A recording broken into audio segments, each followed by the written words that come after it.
Niya kunyari 100 na kambing, give and take para madaling maintindihan, mga anak yan, Tagalawa.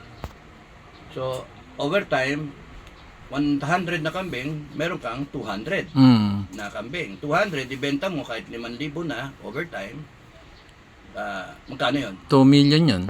Kung Kasi, dalawang beses, 1 million yung una. 1 million. Kung dalawang beses mga anak sa isang taon, 2M.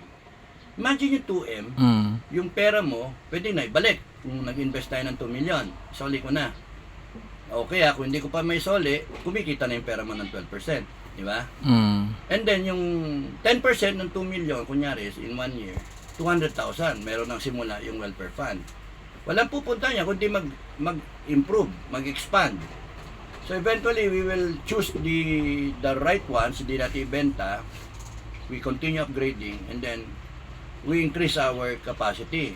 Another 100 na kambing, another 200 na kambing, 500 na kambing, until we reach the 1,000 na eventual target. 1,000 na kambing. So 1,000 na kambing, kunyari na isoli ko na yung kapital ninyo, 1,000 na kambing, mga anak, Tagalawa, ilan na kambing yan? 1,000. 2,000. 2,000. Benta mo na 5,000 rin. Ba? 10 million 2,000. yun. Oo. Dalawang beses mangyari, 20 million 20 yun. million. Saan ang galing yun? Doon sa initial na 100 na kambing. That's why it's very important, ma-set up tong 100 na kambing, may kulungan, may facilities, maayos yung protocol, yung standard na hindi ka malugi, no? Properly.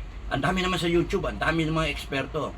You learn from them. And then you develop or innovate your own protocols na mas maganda dun sa existing na mga protocols ng iba. You